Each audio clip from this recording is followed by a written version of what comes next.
Hello everyone, आज के इस वीडियो में हम लोग सेट डी जो है बिहार पीएससी जुडिशरी का जो 7 दिसंबर को 2020 को हुआ है उसको हम लोग डिस्कस करेंगे। जैसा कि आप देख सकते हैं कि सेट डी के लॉ पेपर को हमने यहाँ पे रखा है और उसको हम लोग डिस्कस करेंगे।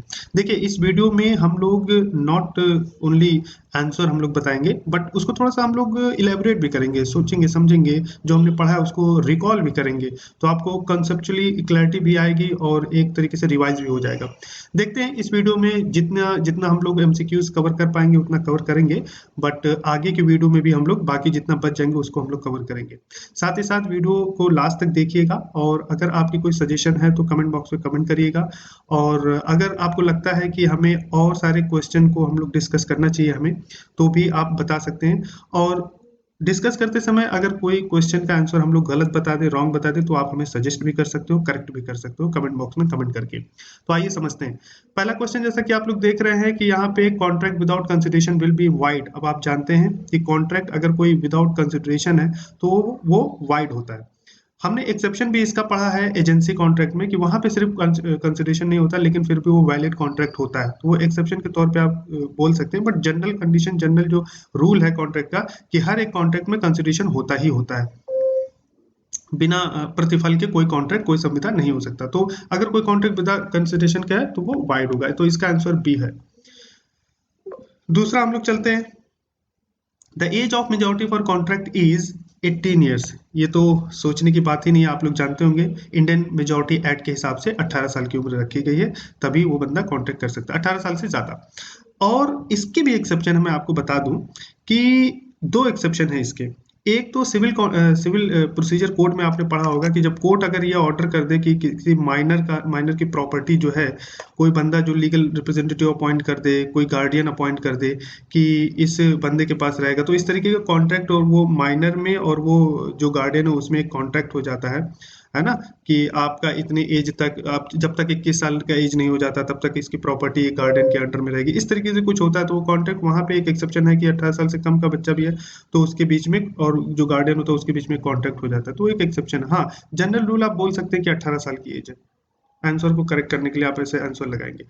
तीसरा क्वेश्चन है हमारा, A gives an offer to give thousands to whosoever finds his lost dog। तो इसमें मेन टॉपिक, मेन जो पॉइंट है whosoever का है, यानी कि जो कोई भी कुत्ते को पाएगा, हमारे कोई भी कुत्ते को लाके देगा उसको 1000 रुपए देंगे, तो एक तरीके का जनरल ऑफर हो गया, तो इसका आंसर बी है। अब फोर्थ क्वेश्चन देख लेते हैं हम लोग। फोर्थ कह रहा है, when the damages can not be assessed the party may be awarded by the court. अब आपको पता है कि डैमेज चार तरीके के होते हैं: actual damage, liquidated damage, exemplary damages, nominal damages. Actual damage उसे हम कहते हैं कि जिस सूरत में किसी डैमेज को असेस किया जा सके, वो असेसेबल हो, यानी कि पता हो कि सामने वाले को कितना लॉस होगा, तो उसको हम कहते हैं एक्चुअल डैमेज। तो वो सामने वाले को इन्फोर्स कराया जा सकता है, सामने वाले को देना पड़ेगा जिसकी वजह से भी डैमेज हुआ है, जो ब्रीच ऑफ कॉन्ट्रैक्ट हुआ है। लिक्विडेटेड डैमेजेस में क्या होता है कि एक प्रिजम्पशन बेसिस पे लिक्विडेट करके, कैलकुलेट करके डैमेज लिया जाता है। जैसे मैं एग्जाम्पल के तौर पर बता रहा हूँ कि मान लिया कि आप एक कॉन्ट्रैक्टर हो और मुझे एक घर बनवाना है, मैंने आपको हायर किया, मैंने कहा भैया 1 साल के अंदर मेरा घर बना देना, 1 साल के जब बन जाएगा तो मैं इसको रेंट पे उठाऊंगा, रेंट पे चढ़ाऊंगा, और 1000 रुपये पर मंथ के हिसाब से रेंट को मैं इंजॉय करूंगा, मेरे पास किराएदार भी मिल जाएंगे, है ना। तो आपने क्या किया कि 1 साल के अंदर आपने प्रॉपर्टी को नहीं बना पाए। अब 1 साल तो बीत गए, एक जो टाइम स्पेसिफाइड था कॉन्ट्रैक्ट के हिसाब से वो बीत गए, उसके बाद तो मैं लॉस इनकर करूंगा ना। पता नहीं मुझे कितने किराएदार मिलते, कितना आता, एक तरीके का मतलब एक प्रिजम्पशन लेके कि चलो मतलब 500 रुपए के हिसाब से तो मुझे मिल ही जाता रेंट का रेंट। तो 500 रुपए के हिसाब से जितना डिले करोगे आप, जितना ज्यादा 1 साल के बाद करोगे, 1 साल के बाद आपने 5 दिन एक्स्ट्रा ले लिया, 10 दिन एक्स्ट्रा ले लिया, तो 10 इंटू 500 मैं कर दूंगा, यानी कि 5000 रुपया मैं आपसे डैमेज ले लूंगा। तो that is called limited damage. Exemplary damage उसे कहते हैं कि जहां पे उसको मॉनेटरी टर्म में कैलकुलेट ना किया जा सके डैमेज। आपने किसी से शादी करने का वादा किया था, शादी नहीं कर पाया, उसका दिल टूट गया, उसको हर्ट हुआ, उसकी फीलिंग इंजरी हुई, उसकी बेइज्जती हो गई समाज में, तो एक तरीके का एग्जाम्पलरी डैमेज उससे दिलवाया जाता है, जिसकी वजह से भी ये हुआ, जो ब्रीच ऑफ कॉन्ट्रैक्ट किया। जो एक्चुअली में लॉस होता है मॉनेटरी टर्म से कहीं ज्यादा लिया जाता है। नॉर्मल डैमेज आप जानते हो कि नॉर्मली एक डैमेज दे दिया जाता है जहाँ पे बहुत ही मिनिमम, बहुत ही पिटी डैमेज हुआ होता है। जैसे मान लिया कि मैंने बैंक में चेक ड्रॉप किया था फलाने आदमी को पेमेंट करने के लिए, बैंक वालों ने क्या किया, वो चेक जो है आगे फॉरवर्ड ही नहीं किया, उसको जो है सामने वाले के अकाउंट में क्रेडिट ही नहीं किया, है ना। तो एक तरीके का मैं डैमेज क्लेम कर सकता हूँ बैंक वाले से, 20 रुपया 30 रुपया, है ना। तो डैमेज में ले सकते हो, ये नॉमिनल डैमेज होता है। अब क्वेश्चन आप पढ़िए, when the damages can not be assessed party may be awarded by the, इसमें एक्चुअल डैमेज में तो असेस किया जा सकता है। लिक्विडेटेड डैमेज, एग्जाम्पलरी डैमेज में इसमें तो असेसमेंट की बात ही नहीं आती, क्योंकि यहाँ पे फीलिंग जब हर्ट होता है तब डैमेज दिया जाता है, तो ये तो हो ही नहीं सकता, ये नहीं हो सकता, ये नहीं हो सकता। नॉमिनल डैमेज नहीं हो सकता, यानी कि लिक्विडेटेड डैमेज इसका आंसर है। तो इस तरीके से आप कह सकते हो। आइए आते हैं पांचवा, non est factum means document executed in ignorance. Non est factum contract act से ही क्वेश्चन है। तो जो डॉक्यूमेंट अगर मिस्टेक से या इग्नोरेंस से साइन कर दिया गया है, पार्टी ने साइन कर दिया है, तो वो उस पर इन्फोर्सेबल नहीं करवाया जा सकता, that is called non est factum. ये इसका आंसर 5 का ए होगा। अब आते हैं हम 6 में, a contract is not frustrated by. अब frustration contract, doctrine of frustration का मतलब फटाफट बता देता हूँ। देखिए डॉक्ट्रिन ऑफ फ्रस्ट्रेशन का मतलब ये होता है, जनरली ये होता है कि जो आप कॉन्ट्रैक्ट करते हैं जिस किसी के साथ, जो टर्म्स एंड कंडीशन है उसको आपको फुलफिल करना ही करना है, उसको आपको परफॉर्म करना ही करना है। लेकिन कुछ सिचुएशन ऐसी आती हैं कि subsequent to the formation of contract, contract के हो जाने के बाद कुछ ऐसी अनकंट्रोलेबल सिचुएशन हो जाती है, कुछ ऐसी अनफोर्सिन सिचुएशन हो जाती है कि उसको परफॉर्म करना बिल्कुल इम्पॉसिबल सा, असंभव हो जाता है। जैसे मान लिया कि मैंने क्या किया कि आपको हायर किया गाना गाने के लिए मेरी शादी में, जिस दिन मेरी शादी है उस दिन लेकिन आप आ नहीं पाए, ठीक है, आपका गला खराब हो गया, आपकी आवाज़ खराब हो गई, या आप इंजर्ड हो गया, एक्सीडेंट हो गया, कुछ भी हो गया, मतलब अब वो पॉसिबल ही नहीं है परफॉर्म कर पाना। तो इसमें ना किसी की गलती नहीं होती है, तो यहाँ पे डॉक्ट्रिन ऑफ फ्रस्ट्रेशन एप्लीकेबल हो जाता है, यानी कि मैं आप पे गाना ना गाने के लिए, मेरी शादी में परफॉर्म ना करने के लिए ब्रीच ऑफ कॉन्ट्रैक्ट का केस नहीं कर सकता, आपसे डैमेज नहीं ले सकता, क्योंकि आपकी गलती भी इसमें नहीं है। That is called doctrine of frustration, contract act में ये कॉन्सेप्ट है। अब इसमें कब कब हो सकता है कि जब भाई सामने वाले पार्टी इनकेपेबल हो जाए, है ना, परफॉर्म ना कर पाए, तब डॉक्ट्रिन ऑफ फ्रस्ट्रेशन एप्लीकेबल हो जाता है। जब लीगल जो लॉ होता है वो भी वही चेंज हो जाए, जैसे सरकार ने कोई लॉ निकाल दिया, अब उस चीज को नहीं किया जा सकता। जैसे मैंने आपको कॉन्टेक्ट किया, हमने आपने कॉन्टेक्ट किया कि आपको चीनी हमें देना है, डिलीवरी करना है, ऐसे चीनी से रिलेटेड होगा, शुगर से रिलेटेड। कल को लॉ कानून आ जाए कि चीनी जो है खरीद फरोख्त नहीं किया जा सकता चीनी का, शुगर का, ठीक है। अब तो लॉ ही चेंज हो गया, तो अब क्या मैं परफॉर्म करूं, मैं थोड़ी बाउंड हूँ अब आपको देने के लिए, मेरी इसमें क्या गलती है? ये तो अनफॉर्चुनेट सिचुएशन थी, आगे लॉ क्या बन जाता है, लॉ चेंज हो जाता है, इसमें मेरी गलती तो है नहीं, मैं आपको चीनी नहीं दूंगा तो आप मुझ पर केस नहीं कर सकते। ये डॉक्ट्रिन ऑफ फ्रस्ट्रेशन होता है। तो बहुत सारे रीजन होते हैं डॉक्ट्रिन ऑफ फ्रस्ट्रेशन के, है ना। तो उसमें एक तो ये हो जाता है कि भाई गवर्नमेंट रिस्ट्रिक्शन लगा दिया, इम्पोज कर दिया। सब्जेक्ट मैटर जो, मान लिया ये वाला एग्जांपल देख लेते हैं, सब्जेक्ट मैटर जो हो गया वही डिस्ट्रक्ट हो गया, है ना। मैंने आपसे कहा था कि मैंने बैट आपको डिलीवर करूंगा, बैट, क्रिकेट बैट, बल्ला, है ना। अब मेरा जो सब्जेक्ट मैटर है कॉन्ट्रैक्ट का, बल्ला ही जल के खाक हो गया। मान लिया कि मैंने गोडाउन में रखा था बल्ला, 100 बल्ला आपको डिलीवर करने थे, आप चूंकि स्पोर्ट्स से रिलेटेड सामान बेचते हो, अब मेरा बल्ला ही खराब हो गया, जल गया, तो मैं कैसे आपको डिलीवर करूं?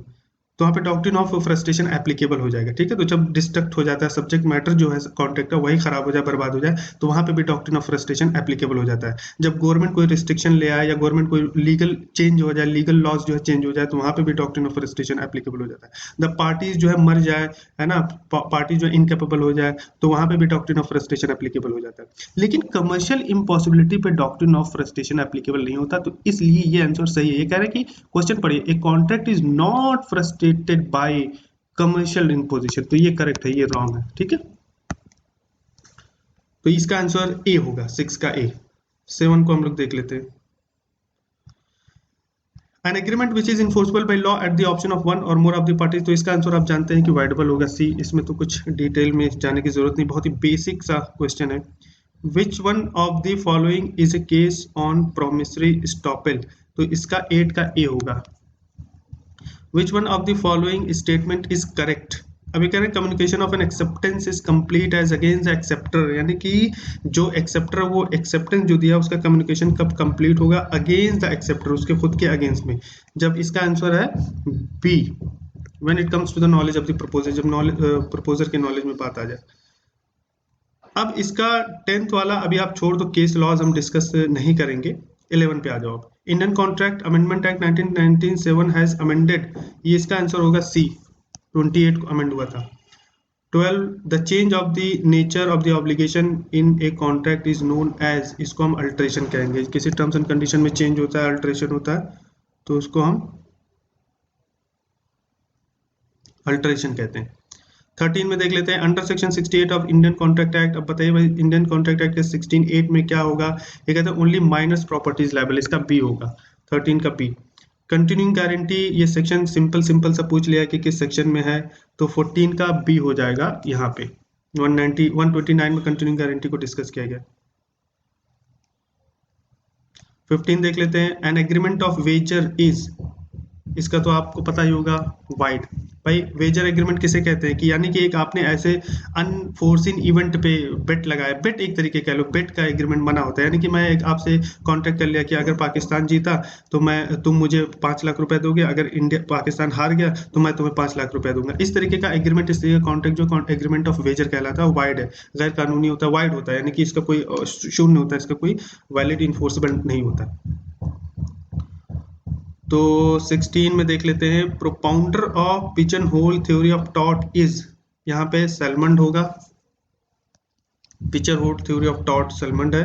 Race ipsa loquitur is related to, ये लॉ ऑफ टॉट से एक्चुअली ये कॉन्सेप्ट है। रेस इप्सा ये जो मैक्सिम है, इसका मतलब रूल ऑफ एविडेंस, ये एक ऐसा रूल ऑफ एविडेंस होता है ना। रेस इप्सा लिक्विटर मतलब जो चीज जैसी दिख रही है वो अपने आप में बयां कर रही है ना, देखते ही पता चल रहा है कोई चीज कि हाँ ऐसा सामने वाले ने गलत किया होगा, रॉन्ग किया होगा।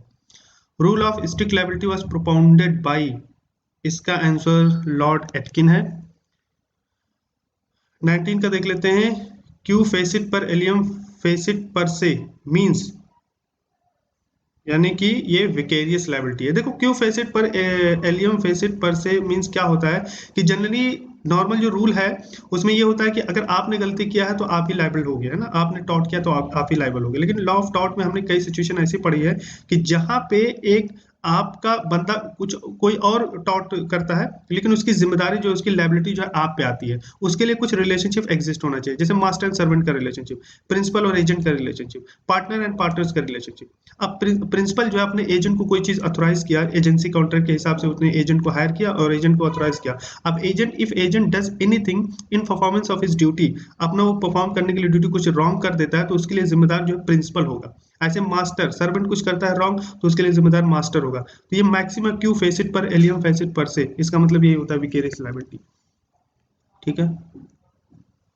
अब who divided wrongs as private wrong and public wrong, who divided wrong as private wrong and public wrong, ये 20 का फेजर देख लेते हैं। अब इसको आज के लेक्चर्स को हम यहीं तक रहने देते हैं। अगर आपको हमारे वेबसाइट पे विजिट करना है, हम पीसीएस जुडिशरी की फुल फ्लेज्ड प्रिपरेशन करवाते हैं। अगर आपको नोट्स चाहिए, आप मॉक टेस्ट चाहिए, वीडियो लेक्चर चाहिए, तो आप हमें कांटेक्ट कर सकते हैं। गो इन द डिस्क्रिप्शन एंड वहाँ पे लिंक है वेबसाइट का, आप उस पर क्लिक करिए, सारी इन्फॉर्मेशन आपको मिल जाएगी। फिर भी इस आंसर में आपको कोई गलत लगता है तो आप कमेंट बॉक्स में कमेंट कर सकते हैं।